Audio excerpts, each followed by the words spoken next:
series is pretty hilarious because he's like a cannabis litigator who got locked up on some cannabis charge, and then he just started suing the state and like studying in the law library. So he's like this super treasure trove of court cases. So I in January he started calling me, and he even said this. He was like, "I just thought about this. If I was gonna die, who would I call? I would call Mary Ang and tell her everything." So I started like a blog for him to host all his referencing cases. And then he'd been sending me data files because I'd asked him a few years ago, like, send me your files, because he's kind of good at computer stuff, but he's also kind of like more of a Facebook person. So I was like, well, let's put this on some other formats. And so it's kind of pleasing, but I think we kind of came to the end of it, or like the conclusion, where he got talked out. Like he just talked and talked and talked and talked. But he called me the other night and I could hardly pay attention because he's sort of like, I don't know. He's kind of like a slow process, like slow and methodical in his way of thinking. And I'm easily frustrated and like, don't slow thinking and fast thinking. Yeah, and I don't pay attention, but it's almost good why his kind of brain is good for me. But then I completely didn't even pay attention to the whole phone call, and I watched it and I was like, was he really talking about that? Because I wasn't paying attention. I was online. Yeah. So what else about LA? Anything new? How are the streets? Are they super dead? No, they're super dead. And then I go and walk every day. Yeah. I should go on a walk, but why? I don't know. Maybe later. I don't know. See the homeless beggars that are just begging around. What is the deal with the homeless deal? Is it as sick as it always is? Is it just like massive tent city, or what's going on in LA with homelessness? No, they're getting like, remember back in the good old days when they had Occupy Wall Street? Mm-hmm. But you were in Bloody Road and you were here, but back in those days, all the tents that occupied the front lawn of City Hall. Yeah. I actually got to see a little bit of that. And so I see the tents start inching up towards the lawn of City Hall. Right, because it's like the visibility is a part of the protest.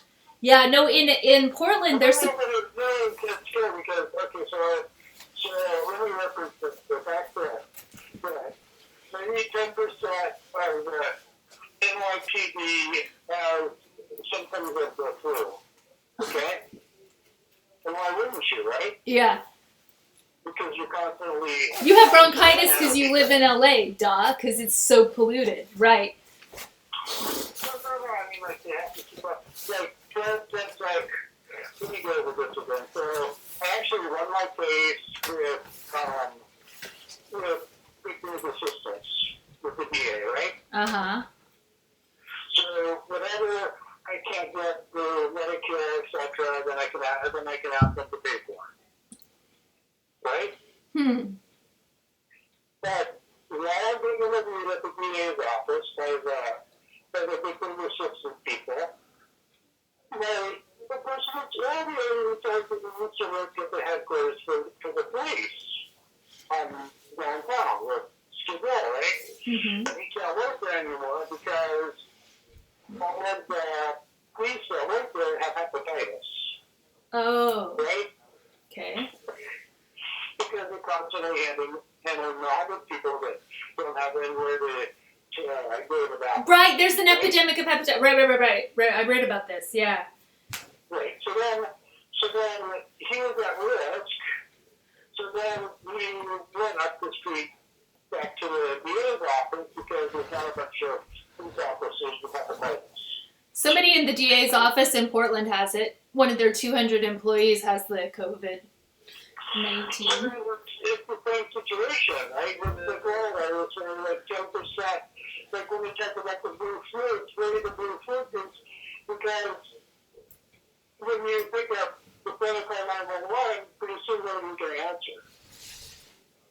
And then all the responses are going to be, right, they're going to be held back, right? Uh-huh. What are we going to respond to? Are we going to respond to somebody doing something that's more like a nuisance crime? Or are we going to respond to priority crimes, right? Right. So we're going to start prioritizing. Right. They're going to the guy with the, well, they see the guy walking down the street with the hammer pounding on things. Mm-hmm. I'm about to call the police. I don't call the police. And he's like, you won't call a police car with a hammer, right? Yeah. But then I don't call anybody because at a point we're going to start deciding what's right and what's a priority and what's not a priority. Yeah. So if other people start recognizing that fact, Yes. Yeah. right, that we're in a kind of like some kind of situation of anarchy, Right. then we're going to take all your friends and family members something, then we're going to start taking advantage of this fact. So we're moving closer up to City Hall because we're sensitive to the power of action. Right, because the power of that, yeah, and it's the grouping in numbers. Do you know, in Portland, they're trying to say you have to separate in your tents and all that. No, but they're supposedly opening up a hotel as well as a convention center or like the expo center. But in Portland, they're like, well, if you have the symptoms, you can get the hotel room. And I'm like, well, who's not going to just fake some symptoms so they can get a hotel room, except that anybody with symptoms is going to get treated like a criminal and pariah eventually and arrested. If they had a woman breaking out of the shelter, going back to the East Coast, then they do the investigation back to the East Coast, and they're like, your East Coast chick brought coronavirus to our West Coast shelter and check up on her. So then they find her and put her in a hospital. But people are basically being treated like criminals for having it. Or there's a woman in England who just spent 2 days in jail for being out. She's like 21 and she doesn't have an answer for the cops. Where are you going? So you have to have a pretext.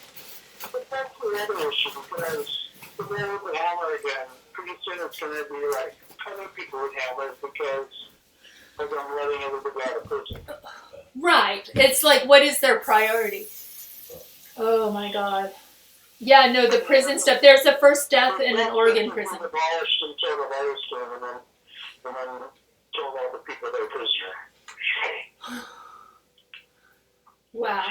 Wow, I can't imagine the case backlogs or how that's going to go. I'm anticipating that a couple people I know are going to have their stupid petty cases dropped because their cases are ridiculous to begin with.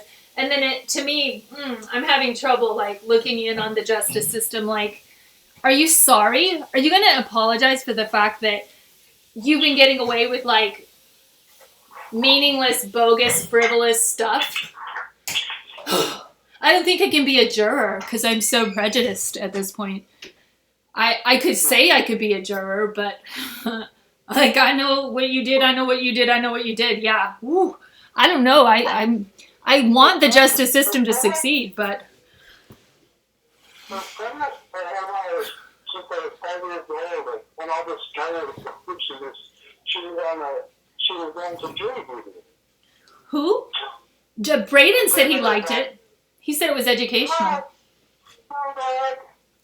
can't do anything to her, right? But I just thinking, we should just be staying at home. Right. No. I think, should I have even called in? I think I was supposed to call in like today or tomorrow. I was supposed to call in today, but I'm just like, what's the point? There's nobody there. Like they've all been sent home pretty much. I could call, but I'm sure it's postponed and canceled. I forgot to call, but I was like kind of not really. I'm trying to get my phone in and I'm calling for India and there's nobody there except for one person. You know who called me is Nathan, my friend there from like 2011. He calls like regularly, but he's in Hull. It's a nice little coastal town, but he's really from Texas. So he's kind of like it. I think it's still fresh for him, but he's kind of, I don't know, pretty cynical about the whole world. I see your friend James Oscar all the time. No, you don't see James Oscar. Oh, that's valuable. Tell him what's up. Tell him what's up from Mary Ann. No, freaking tell him, hey. I was wondering about him. I thought he was still in Montreal. Was it James Oscar or was it the other guy? What's the other guy? James Oscar. The one, he wears all the scarves, blustery. You know the guy that got the real deep profundo. Muy profundo, yes. It's like, everything is very like, no, you're a genius. Everybody hates me. Like, I'm very French. And oh my god, he's so cute. He's like one of my biggest crushes that I'm so unworthy to have a crush on him. I just like James Oscar. I look him up. He was writing these crazy articles for the dance. He was a dance historian writing dance reviews. But one of the most influential pieces he wrote for me was about racism in Canada. And he wrote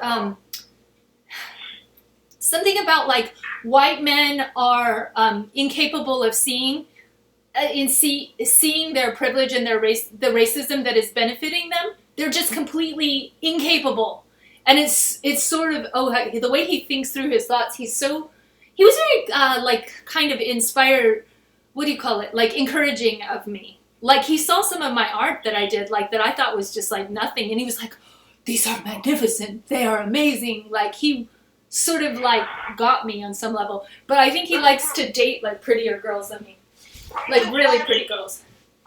I just watched the only Michael Moore movie which is not a documentary. You just watched a what? I watched a Michael Moore movie. Huh. And it's the only one that he's done that's not a documentary. And it's called Canadian Bacon. Canadian Bacon. And it's like 15 years old, like right around the time of the first Iraq invasion. Oh. And then so he's pretending like instead of invading Iraq, we should have invaded Canada. Oh my god. You know, James Oscar kind of helped me realize, no, like, don't worry about it. Canadians are idiots too, and they're even more racist than Americans. So, like, no need to glamorize us. The problem is because the Canadians are so similar, then the White House has to figure out a way to get Americans to hate the Canadians, even though basically they're the same. They make really good vegetarian food. I don't know about Canada. I don't know anything about Canada.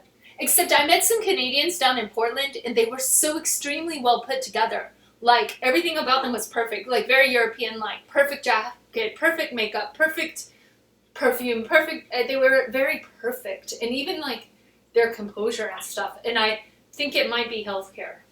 Or affluence mixed with healthcare. Something like that.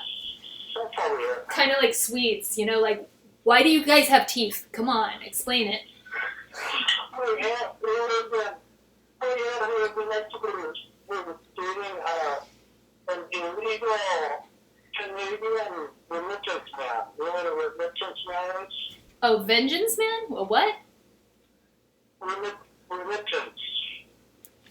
Religions. REMITTANCE.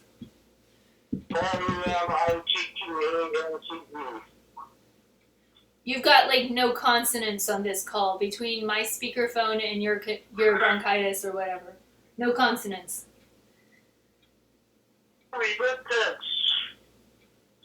Remittance? Remittance? Yeah. Okay. So basically, this guy moves to Mexico from Canada with his elderly mom, Mm-hmm. and the mom dies in Mexico, and they're living off of her Social Security check. Mm-hmm. When she dies, Mm-hmm. and he neglects to tell the Canadian government that she's dead, Oh, yes. and he keeps on getting the checks. Mm-hmm. So this is the guy that my aunt was dating. Oh. And then at one point he wanted to do some traveling with his newfound wealth. But yeah, I was safe. When he says, "Oh, I want to put this money in your safe," and then she figured out what's going on. No, what's going on? You know, there should be inheritance. How about, hey Dan, to solve the problem, how about there be inheritance rights on the pension for the relative who is basically living off the deceased person's money anyway? Because Why criminalize it? I think there is some way you can get Social Security survivor benefits for some circumstances, but why not make it automatic? Like if you are a dependent, because what's the point of, because people are too traumatized. It's like too groundbreaking to shake their world and pull the carpet out from under them. It's like too big of a temptation if it has to be so criminalized. Just a thought. I never thought of that before. But it's a major problem. I met a lady who went through that. Like, they freak out when their parent dies, and they're living with their parent, and that's all they've got. So sad. But now you never worked, you have to go out and try and find a job. Right, but they have worked, because they've worked as a caregiver, as a companion. No.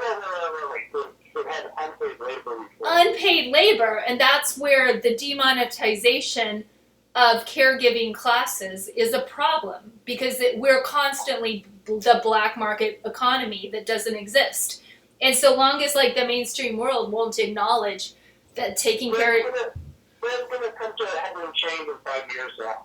Yeah, hopefully somebody will like recognize it as a problem. I was studying this in 2005. I was studying that problem because you know, like when you were like going over with your dad and stuff.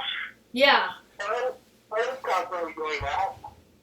And then that was just like the beginning of the Alzheimer's iceberg.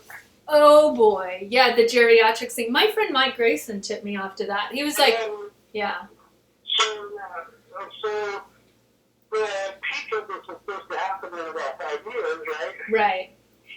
And then once we're at the peak, right, the thing is everything like the stupid virus, where all of a sudden everybody's going to have Alzheimer's and living through no why, even though people have been telling Right. everyone's going to get Alzheimer's, and then it's basically going to do the same thing. And then, Right. so at that point, they're going to say, oh, so you have to leave your house because your parents had Alzheimer's, and you have to go to your job and take care of that. Right. And we'll figure that out financially.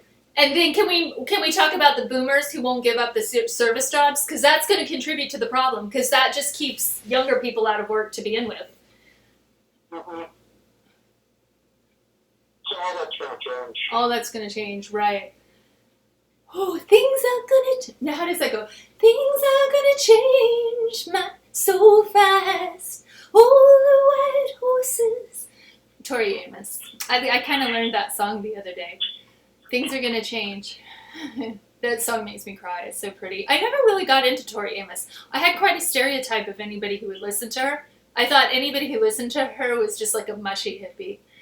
And then it turns out I like her a little bit. So Dan, you bring out such a weird side of me. Do you know we have a few videos on my YouTube channel, and I like try to watch them, and they're so unwatchable. I'm just like, I become this monster around you because you're kind of like an arty guy, and so you have this like detached art persona that brings out my snobby side. And then I don't know if it's like a fake accent or what the hell I'm doing, but it's you kind of bring out my sarcastic, like this sinister, sarcastic know-it-all. I don't know. Worldly wise, always laughing though. I think we're talking about architecture or something. I can only make it like 5 seconds through, and then the sound of my own voice like grosses me out. It's some persona that I don't know if it's the smog or what.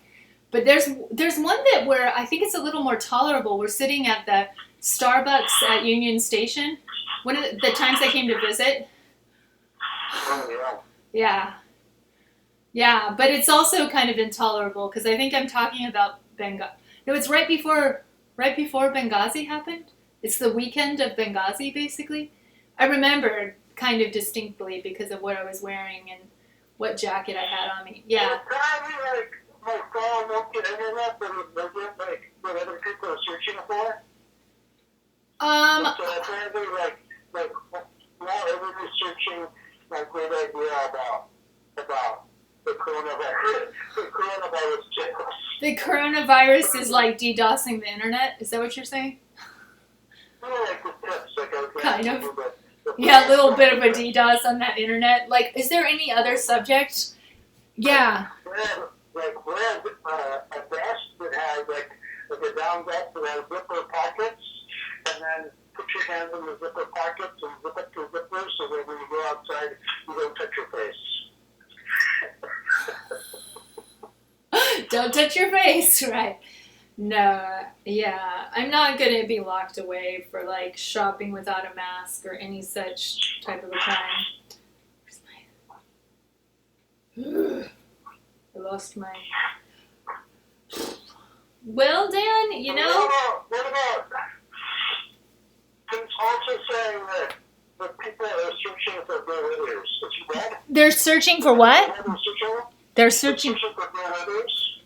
Say again with distinct, crisp enunciation of each word to overcome the interference. They're searching.